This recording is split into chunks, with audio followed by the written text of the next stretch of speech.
Good evening and welcome to the Grand Forks Public Library. It's good to see so many people here to hear this important speaker we have tonight. We often think of history as a subject we study in school or past events that happened a long time ago. And history is still alive and relevant today. History often repeats itself, but there are some historic events that we must never allow to happen again. Tonight you have the unique experience of hearing firsthand from a woman who is both a Holocaust survivor and a witness to history. I hope you will listen, understand, and appreciate the message of hope, courage, and compassion that she will share with you. It is my honor and privilege to introduce to you our special guest and my new friend, Mrs. Marion Blumenthal Lazan.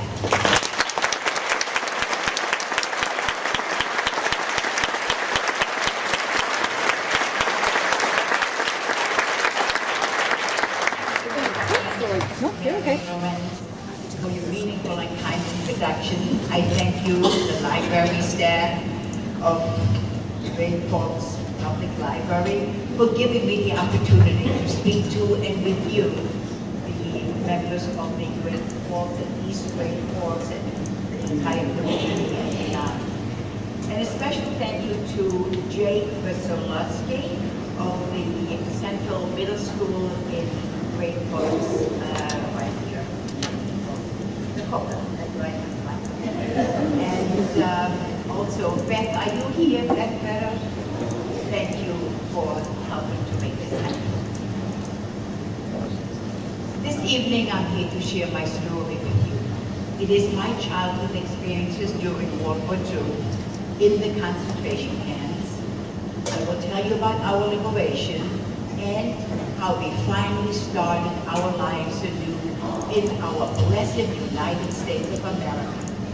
Mine is a story that Anne Frank might have told had she survived. And as most of you know, I think all of you know, Anne Frank was a young Jewish girl who died along with most of her family in a Nazi concentration camp during World War II. This is also a story that conveys a message of perseverance, determination, faith, and above all, hope. After the presentation, time permitting, I will be pleased to answer some of your questions. Life in the early 1930s in Germany was very much for my family as it is here for most of you today.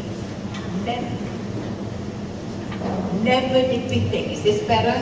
Yes. Never did we think the anti-Semitic incidents there would ever lead to very much. My father was in a successful shoe business in a small town. My parents, 2-year older brother, and I lived comfortably with my grandparents above the shoe store. Life for Jews was made increasingly more difficult. And in 1935, the Nuremberg laws were formulated and enforced. The following are just some of the many restrictions imposed on the Jews in Germany. Jews were not allowed into theaters, into parks, or into swimming pools. All public schools were closed to Jewish children. Then there was the evening curfew for the Jews. Jews were only allowed to shop during specific hours of the day, and non-Jews were not allowed to shop in Jewish-owned stores. Non-Jews were just not allowed to associate with Jewish people. And then a big letter J for Jew was stamped on ID cards and on passports. These restrictions went on and on. It was then that my parents decided to make arrangements to leave the country. My grandparents, who were in the late 70s and ill, refused to leave their home. They could not understand the urgency or the necessity of doing so. My grandparents passed away in 1938, just 11 days within each other. And soon thereafter, we received our necessary papers for our immigration to America. I was just 4 years old at that time. November 9, 1938, Kristallnacht, or Crystal Night. It was the night of broken glass, when the Nazis and their many followers smashed the windows and the storefronts of Jewish-owned stores. Jewish establishments, synagogues, and Jewish books were burned and destroyed. This was the beginning of a massive pogrom against the Jews in Germany, a massive verbal and physical assault against all German Jews. In reality, this was the beginning of the Holocaust. On November 12th, following Kristallnacht, the German government actually fined the Jewish population for the damage caused that night. These imposed taxes were used to rearm Germany.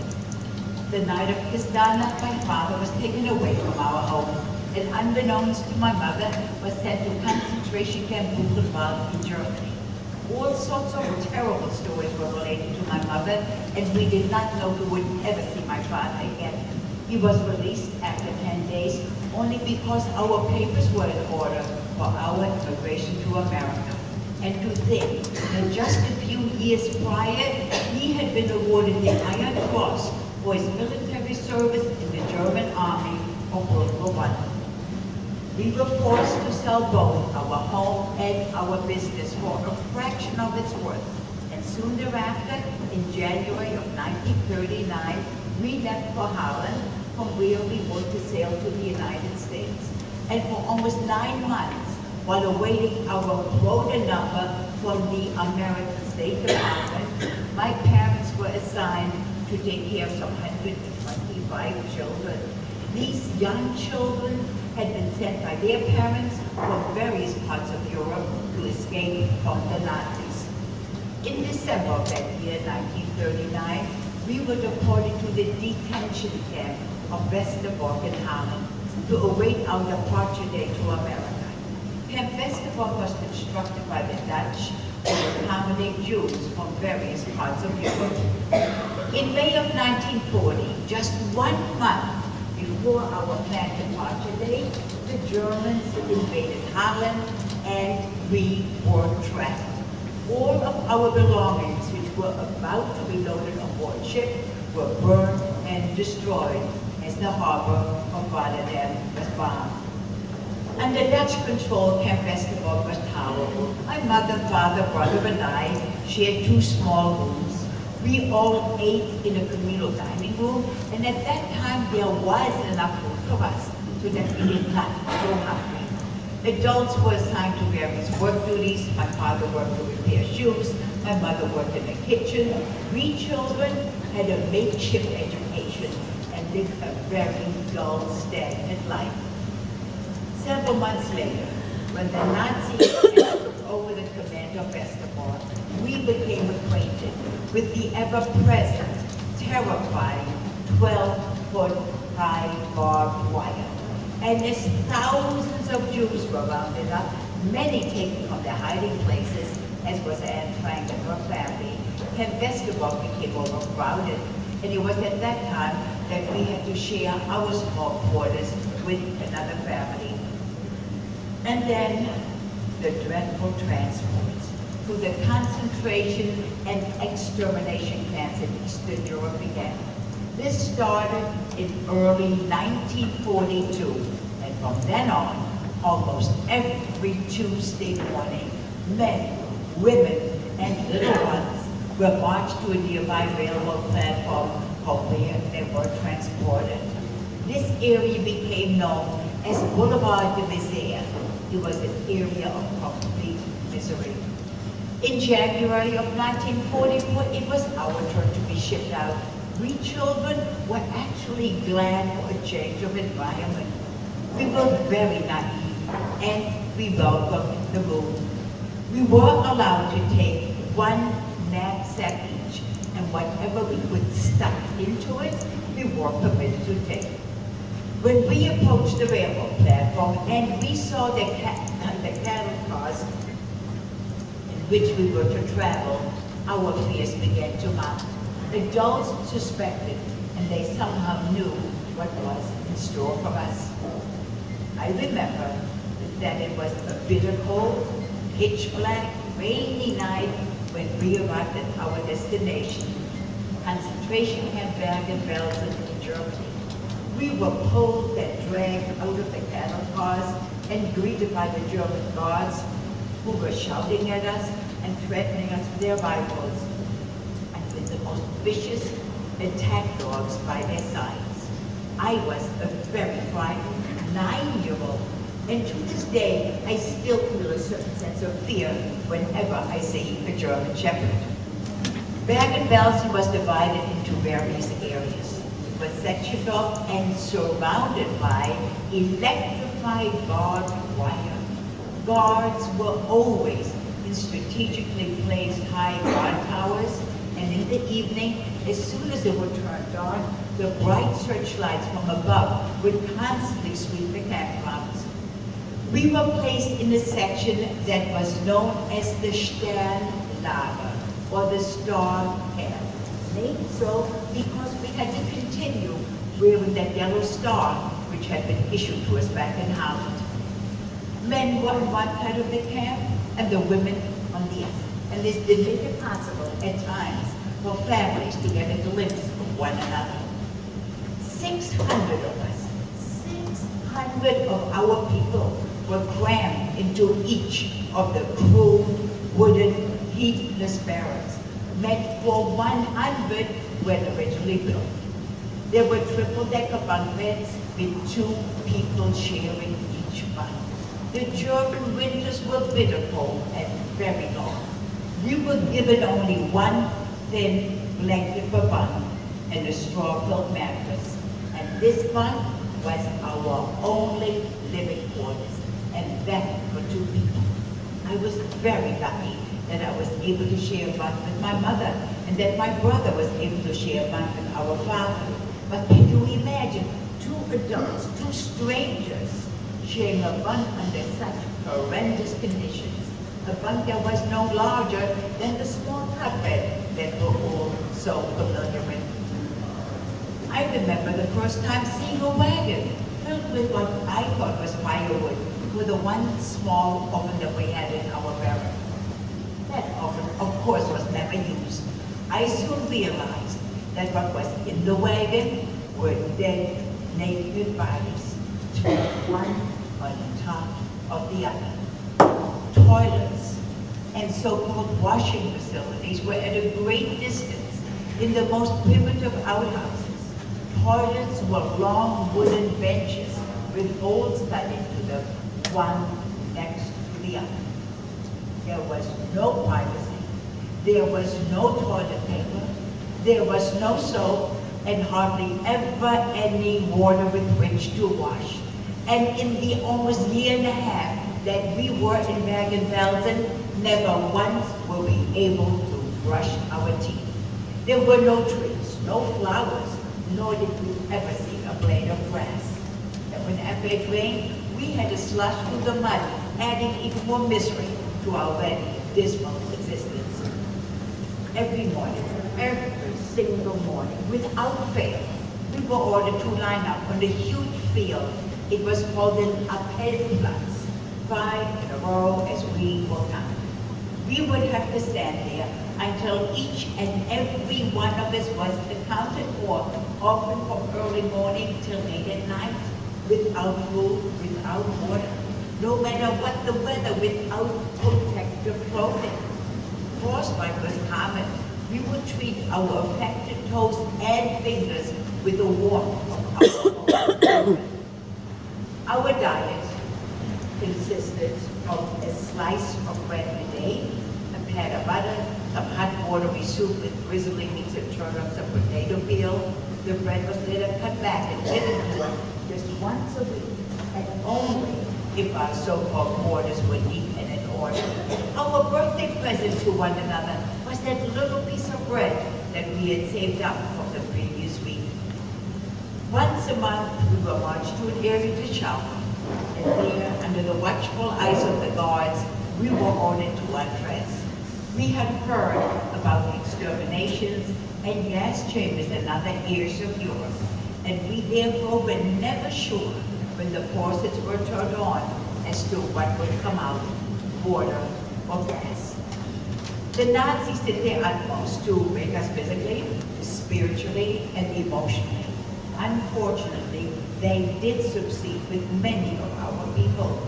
It was not uncommon for people who were no longer responsible for their actions to attempt escape, even though they knew that the chance to succeed was next to impossible. But they also felt that they had nothing more to lose. The failure of their attempts were obvious when we saw their lifeless bodies hanging electrocuted against the barbed wire. Malnutrition, dysentery, and the loss of the will to go on is what destroyed body and mind. Death was an everyday occurrence. The dark, crowded quarters often caused us to trip and fall over the dead. Bodies could not be taken away fast enough. We as children saw that no one, no matter what the age, should ever have to see. I know, of course, that you have all heard, you've read, students have studied, many of you have seen movies, perhaps even documentaries about the Holocaust. But the constant foul odor, the filth, the continuous horror and fear surrounded by death is indescribable. There is no way that this can be put accurately into words or pictures. Our bodies, hair, and clothes were infested with lice. We learned that there was a distinct difference between head lice and clothes lice. Squashing them between my thumbnails became my primary pastime. Much of my time was taken up with make-believe games. One game, a game based on superstition, became very important to me. I decided that if I were to find 4 pebbles of about the same size and shape, that would mean that the 4 members of my family would all survive. My mother, my father, my brother, and I. It was a torturous, painful, very difficult game to play. What if I couldn't find a 3rd or 4th pebble? Might that mean that 1 or 2 of my family members would not pull through? Nevertheless, this game gave me something to hold on to, some distant hope. After a number of months on our meager diets, our stomach shrunk so that the hunger was no longer painful. Teenagers and men suffered most from malnutrition and were the first to die. Those who lasted the longest were the women, and mothers in particular. It was their strong will to keep their children alive that kept them going. And my mother was one of those remarkable ladies.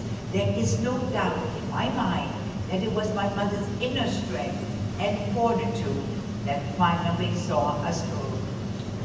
One day, my mother was able to smuggle some potatoes and some salt from the kitchen where she worked. Using an empty can as a pot and pieces from the wooden slats from our barn as firewood, my mother somehow managed to cook some soup in secret. This was done on our bunk. I was on the bunk with her, trying to hide and show what she was doing. Soup was simmering and just about finished when the German guards entered our barrack for surprise inspection. In our rush to hide that setup, the boiling soup spilled on my leg. We had been taught self-discipline and self-control the hard way, for I knew for sure that if I had cried out, it would have cost us our lives. This happened in the spring of 1945. I was just 10 years old. The population in Bergen-Belsen were dying off rapidly, but not nearly fast enough to satisfy the Nazis. Several weeks later, it was decided to send 3 trainloads of our people to Eastern Europe towards the extermination camps and the gas chambers. My family was among the 2,500 on the last of these 3 trains. It was April of 1945. The Russian army was closing in from the northeast, and the British and the Americans from the west. Under normal conditions, this train ride from Bergen-Belsen to whatever area in Eastern Europe they were to send us would have taken no more than 10 hours. But because the Germans tried to prevent the Allies, we were en route for 2 long weeks without food, without water, without medical supplies, without sanitary facilities, no toilets. Whenever the train came to a stop, those who were able and those who were strong enough were permitted to get out and take a drink from a nearby stream or dig up roots to eat. My mother remembered taking some sort of a pot and collecting water from the locomotive, and who knows what else that pot was used for. The need for water at that time was almost more important than food because of the severe dehydration due to the dysentery and the high fever due to the typhus. Let me briefly explain typhus.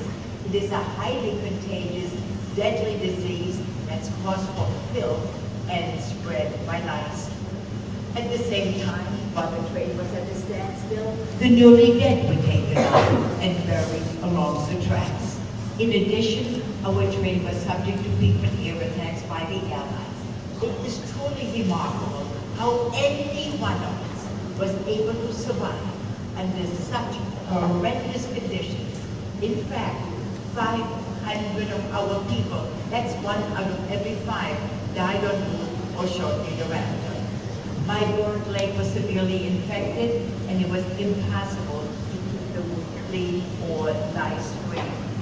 In late April, after 14 days of this surreal and horrifying journey, the German guards stormed frantically through the train, demanding civilian clothing so that they would not be recognized by the Allies. And we knew then that the war was coming to an end. It was the Russian army that liberated our train and led us to a nearby farm village in eastern Germany. Most of the inhabitants had fled, and we took over their homes. Kitchens were stocked with apple. It was rich and good, actually much too good for our starved bodies. We could not tolerate that unfamiliar nourishment. And at that time, at the age of 10 and a half, I weighed 16 kilos, or as we know it here, 35 pounds. And my mother weighed a mere 60 pounds. The Russians, in their crude way, tried to help us the best that they could. I was brought to a nearby clinic for medical attention. My leg was in very bad condition, and I was close to losing it. Fortunately, it was decided to treat the wound, and I was very lucky that my leg responded to medication, and it gradually healed. As I regained my strength, I also relearned to walk. And in the interim, our heads were shaved because that was the only way that we could rid ourselves of head lice. Although we were all weak, ill, and thoroughly exhausted, I vividly remember the spring of 1945. The weather was beautiful, sunny and bright, very much the way it is here today. It was yesterday, and hopefully will be for the rest of the week. Trees and grass were lushing green, flowers were in bloom, the birds were singing. It was a wonderful, exciting feeling to be free at long last. We were all ill with typhus, but my father had to die from it 6 weeks after our liberation, and this after 6.5 years of mental torment and physical abuse. My 12-year-old brother Albert actually helped bury our father. When I talk about those years, it is as though I am relating a nightmare, a very bad dream. I separate myself from it ever having happened to me, and that is how I deal with it. It is a wonderful story how we gradually recuperated and were sent back to Holland to start our lives anew. My brother and I were eventually placed in a children's home in preparation to live in what was then still Palestine, and we know today as Israel. Most of the children in this home survived alone, without their parents. I felt like a total misfit. I needed to learn how to be settled into a normal society. Had no training for that. Here I was by this time, 11 years old. I had never been in a store. I had no idea what money was all about. I had almost no table manners. It was like learning to live all over again. It was in this home that we became reacquainted with life in its normal state. The meals served us were delicious and nourishing, as you can imagine. That just about anything and everything tasted good to us. And though our surrogate parents provided a very strict environment, Much love and care were given us. I began my first formal education at that time at the age of 11 and a half. We were taught the secular subjects, reading, writing, arithmetic, in a Montessori school where we progressed at our own pace. The Dutch language in which we were taught was all new to us. We also received a thorough education in Hebrew and in religious studies. The British, who were governing Palestine in the 1940s, had imposed a quota on the number of Jews permitted into the land, and they were intercepting many of the refugee ships and interning the survivors on the island of Cyprus. And in some cases, that actually turned the ships back to Europe. In 1947, just 1 year prior to Israel becoming a state, our illegal voyage from Holland to Palestine was planned, and danger once again loomed over us. And because parents at that time were not permitted to accompany their children, my mother managed to make arrangements for our family of 3 to emigrate to the United States. And thanks to the Holland America line, we were able to use the tickets which had been purchased 10 years earlier. We arrived in Hoboken, New Jersey, April 23rd, 1948. By coincidence, exactly 3 years to the day of our arrival. It was a Jewish relief organization, the Hebrew Immigration Aid Society, that found a home for us in Peoria, Illinois. Illinois, certainly not Peoria. And there, at the age of 13, I once again started life anew in a strange land and again learned a new language. My third new language in less than 3 years. First Dutch, then Hebrew, and now English. And because of my inability to speak English, I, at the age of 13, was placed in the 4th grade with 9-year-olds. Although both my brother and I worked long hours after school to help our mom pay bills, I nevertheless found time. I actually made time to take extra courses during the year, attend summer school, and by working very hard in my studies, I was able to be graduated 5 years later at age 18 from Peoria Central High School, ranking 8th in a class of 267 students. It was 2 months after high school graduation that I was married to Marion Lazan, who I had met at the age of 16 in Peoria. And God willing, we'll be celebrating our 61st wedding anniversary this coming August. Nathaniel, is that you back there? Oh, give it away.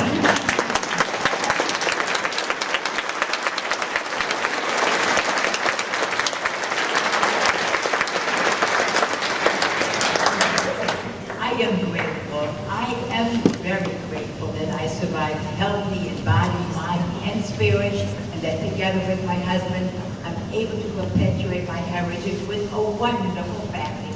We have 3 grown children, all 3 are happily married, and they've given us 9 beautiful grandchildren and 2 magnificent, extraordinary, beautiful great-granddaughters. Amazing, amazing. And in March of 1996, my memoir, For Perfect Pebbles, co-authored by Lila Pearl, was published by Green Willow, division of HarperCollins. It is now in its 26th printing in hardback, available in paperback by Avon and Scholastic Book Club. Has been translated into German, into Dutch, and if you like, you may all read it in Japanese. Maybe there's someone else who does just that. But above all, I am so grateful that the story is in book form so that it can be passed on to future generations. And I'm thrilled that a documentary has been made entitled Marion's Triumph with the actress Deborah Messing as the narrator. It's been aired over PBS station these past 8-9 years, and we were notified that it is being made available again this month to PBS stations. All they need is a request by you for them to air it. So when you get home tonight, you know what to do. So you see that despite all the terrible things that happened to my life today is full and rewarding. I have an important favor to ask of each and every one of you in this library. And oh my goodness, it's so wonderful to see so many people interested in this subject. Although I've spoken to upwards of 1 million students and adults over these past 25 years or so, it still has not become easy. However, I do realize the importance of sharing that period of our history with you, simply because in a few short years, we will not be here any longer to give a first-hand account. Today's generation is the last generation that will hear these stories firsthand. And I therefore ask them, I ask all of you to please share my story or any of the Holocaust stories that you read and hear about.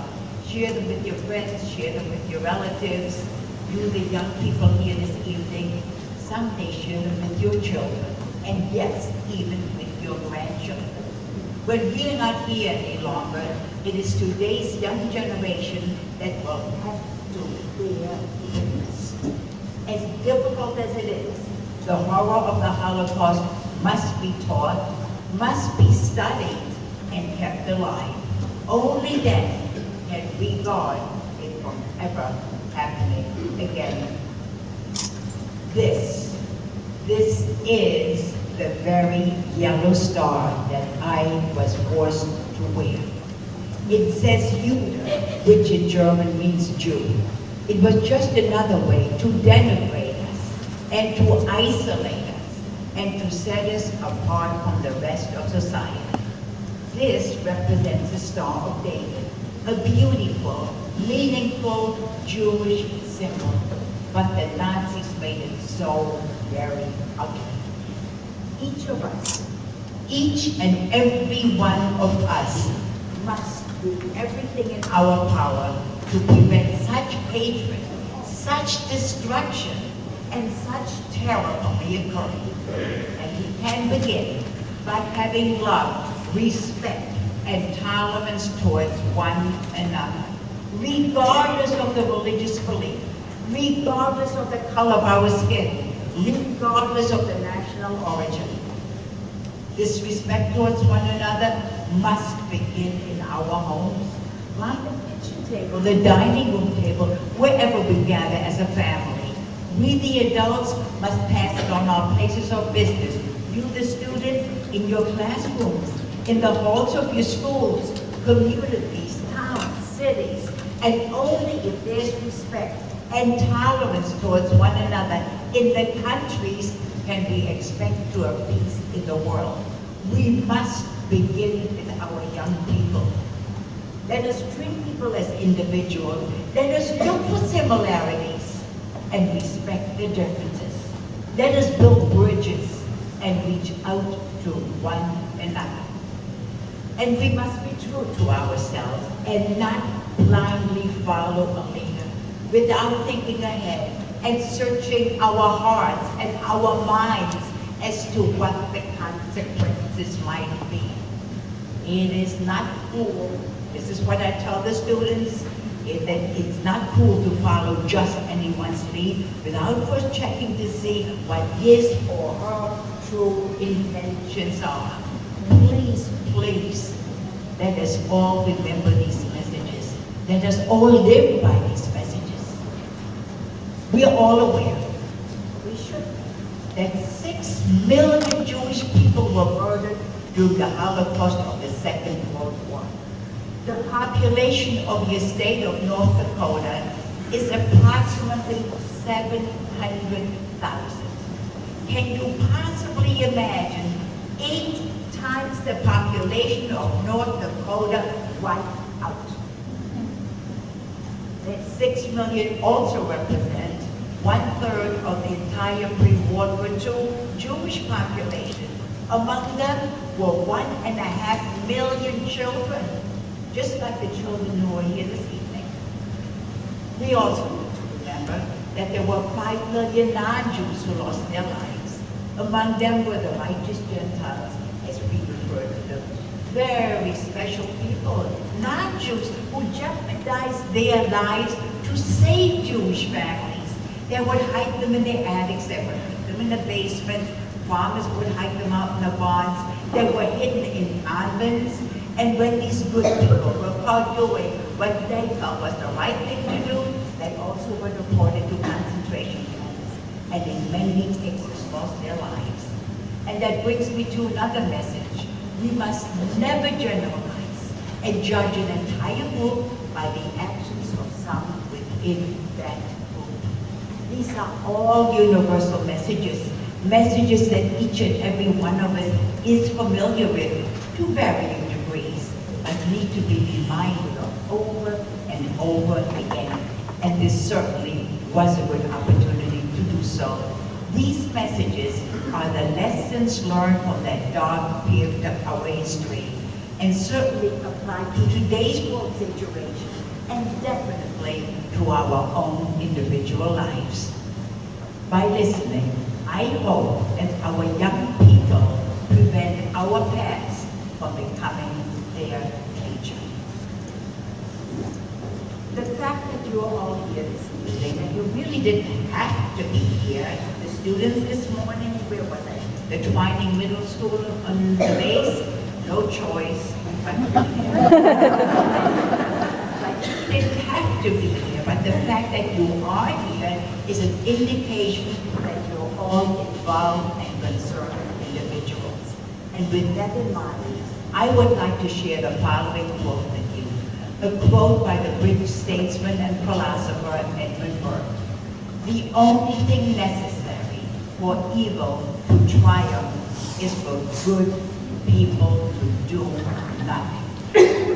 Please, please stay in mind. Okay, I now would like to share something with you about my mom. This was my mom on her 104th birthday. Oh. An amazing, amazing, amazing man.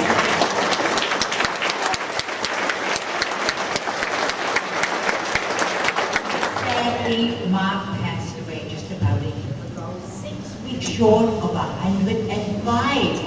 Amazing, beautiful inside and out. Mom took one medication for high blood pressure. I decided, how come? Is this fizzling out? I'm not putting it right. That's all right.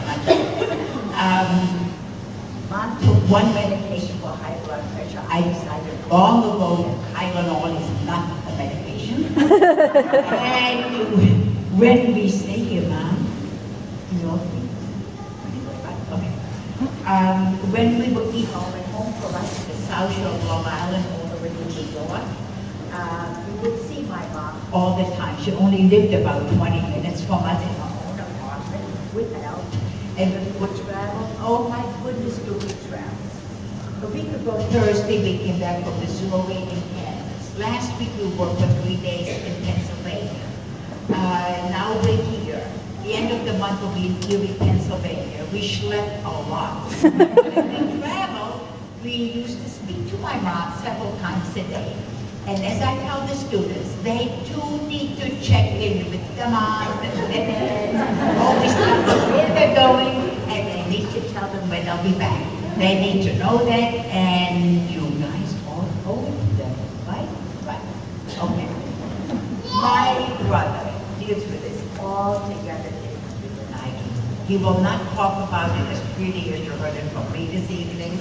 He lives in California, happily married, but by choice will not bring children into this world. Has a very difficult time with organized religion. All of that makes me very sad. But I do not hold out, but we have to remember he's 2 years older than I am, was with my father in the men's section, and I'm convinced that he saw and experienced things that I did not. God puts us on this earth. Gives us a beautiful mind. It is this mind that allows us to choose right from wrong, good from evil. We are capable of making choices. Therefore, men did this to one another. But did he have to make it so bitterly cold to African was standing out there on the Pell all day. Have a direct line. I asked loads and loads of questions. Don't get too many answers, but that's okay. Faith I will always have. After all, here I am, 3 children, 9 grandchildren, 2 great-grandchildren, from whom generations will be forthcoming. He made sure that enough of us survive so that we will always be here. I am proud of my faith, as I'm certain you are proud of your faith and of your heritage. But please, please, please, let us all remember to respect the right of others to their belief. Be kind and good and respectful and tolerant towards one another. That is the basis for peace.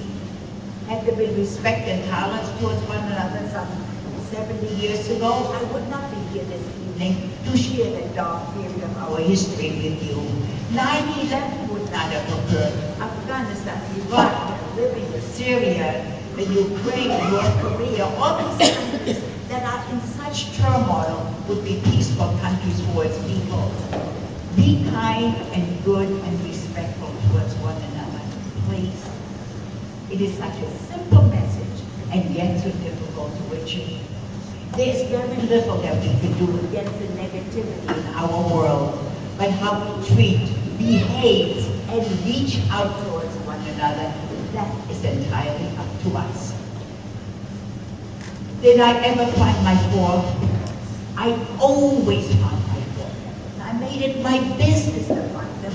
I cheated all the time. I found them, I put them in the same place. Next time I would search for them, I couldn't find the 3rd one or that 4th one. Well, I knew exactly where to go and pick them up. Maybe there was cheating, but it was my game, and guess who made those rules? You need to know that I was only about 9 or 10 years old when things were at its absolute worst. We had nothing to occupy our time constructively. No paper, no pencils, no books, no games. So I was lucky in such an imaginative mind. And my imaginative games were always based on a positive attitude. I would search for a piece of glass or a piece of a mirror, whatever I could find on the dirt ground in Bergen-Belsen.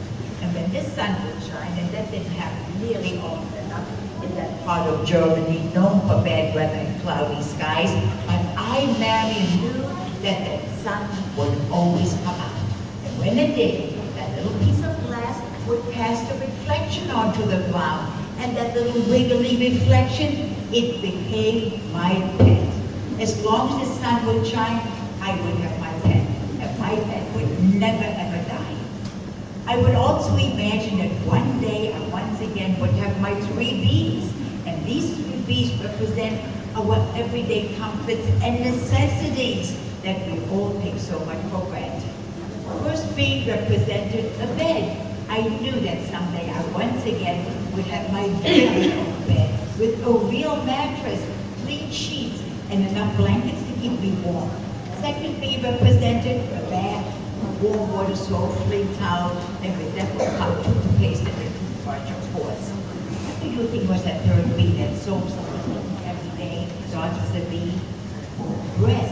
I knew that someday, yeah, breakfast is okay too. I knew that someday I once again would have enough bread so that I would never again go hungry. These imaginary games, if you will, they were my survival techniques. They were my survival skills. Do you know that we all have survival techniques and skills within us? When the need arises, we just have to search for them, find them, and be sure that we put them to work. No one is spared adversity. No one is spared hardship. We all have to overcome obstacles at one time or another. But with perseverance, with determination, with faith, and above all hope, one can overcome just about anything and everything. Above all, don't ever give up hope.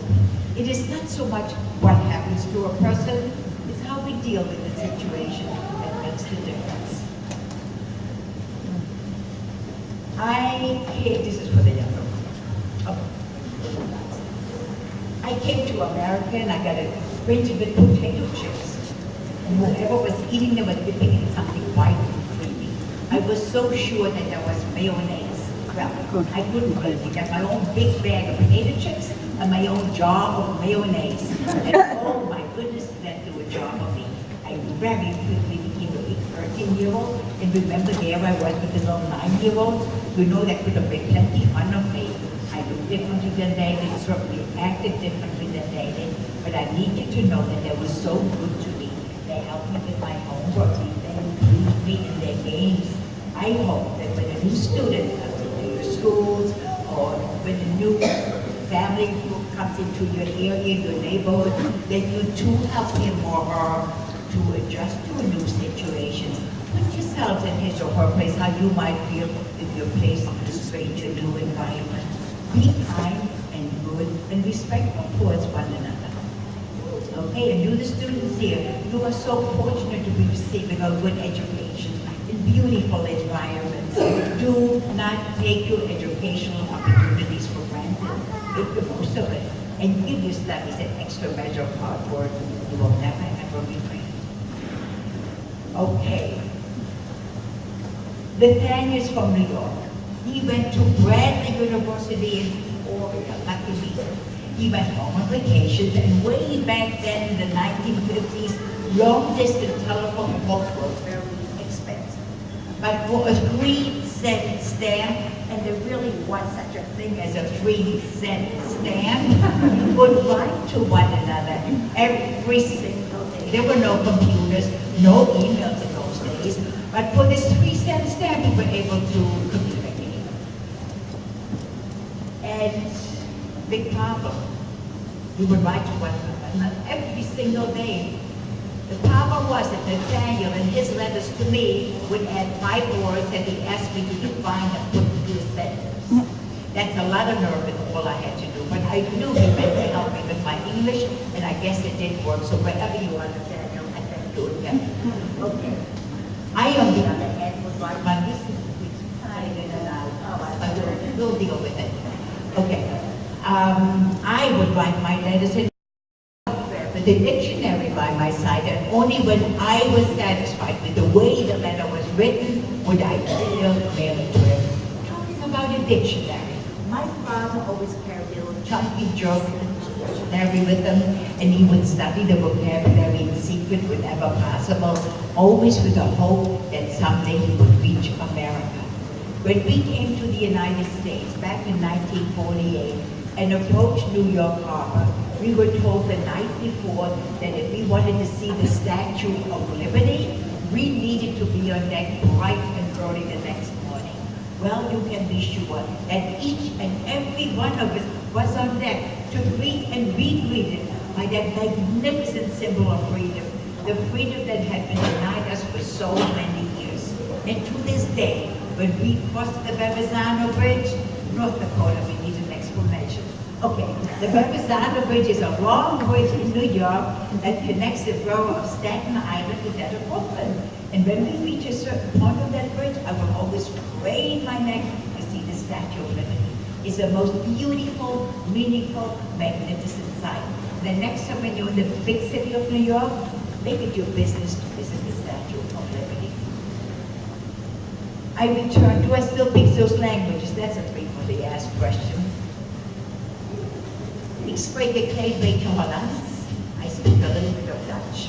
En niet met de während ik ben gezegd, I speak some Hebrew. Ich spreche ein sehr gutes Deutsch. I speak an excellent German. And I do speak some English.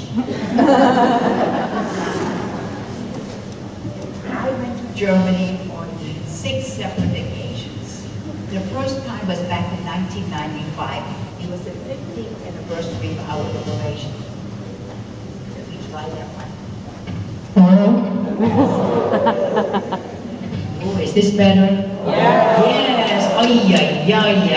We should have done this long ago. Okay, never mind. Shall we do this all over again? Okay. See, this one should be so. We returned to Germany for the first time back in 1995. It was the 50th anniversary of our liberation. and we visited my father's grave. And the reason my father and about 60 others have a private resting place in that farm village where we were liberated was because they died. I don't know. Was because they died after some of the chaos had subsided. Those who died early on were all buried in mass graves. We also went to Bergen-Belsen, and Bergen-Belsen looks nothing the way I remembered it. Had been burned down under the direction of President Eisenhower, who was then the commander of the Allied forces, because the conditions of the camp would have created tremendous health hazards for that entire region of Germany. So today, other than the newly built documentation and exhibition center, Bergen-Belsen looks like a park. Green grass, shrubs, trees, not bad looking at all, except for the mounds everywhere. Mounds with flags that read, "Here lie 1,000, here lie 2,500. These are the mass graves of our people. We also went to my former hometown of Hoya near Hanover, and they were greeted by public officials who apologized over and over again for what was done to our people. And then there was a non-Jewish couple, Heike and Hans Huth, born after the war, and they took us to the Jewish cemetery, which was in terrible disarray, had not been cared for since 1938, and they took us to our family plot, and there, among the toppled over stones, was a brand new shining granite wood stone with the inscription zur Erinnerung an die zerstörte Grabstelle der Familie Blumenthal, Hoya 1894 bis 1938. In memory of the desecrated plot of the Blumenthal family, Hoya 1894 to 1938, placed there by this non-Jewish young couple, unbeknownst to us, a most beautiful, generous, kind gesture. And believe me, I never thought that I would refer to non-Jewish Germans in such glowing terms. It's people like these that renew one's faith in humanity, and they become dear, wonderful friends of ours. Actually traveled to New York for Mom's 100th birthday celebration. Now, no one in their right mind will travel from Europe to New York for 4 days in February to sightsee. I mean, remarkable, remarkable people. And the last time we returned, each time we returned was 5 more times. I would speak in schools and universities and churches, and I do so in German. Tremendously well received, but also very difficult, particularly for today's young people. After all, it happened in their country, by their own people, by their grandparents and great-grandparents' generation. It's a huge, huge burden for these young people, and unfortunately, it will be their burden for generations to come. The last time we returned was in November of 2010. Why? Because a brand new public high school in my former hometown was named in my honor. So now we have the Marion Blumenthal Hauptschule in Hoya, a tremendous happening. It was a beautiful celebration with classroom musicians and fine foods. It was quite remarkable and amazing that this town would redress what happened so many years ago. And the night before the celebration, we commemorated Crystal Night on the site where our synagogue once stood. It was a very difficult but also very beautiful few days spent there. Okay, I have a website.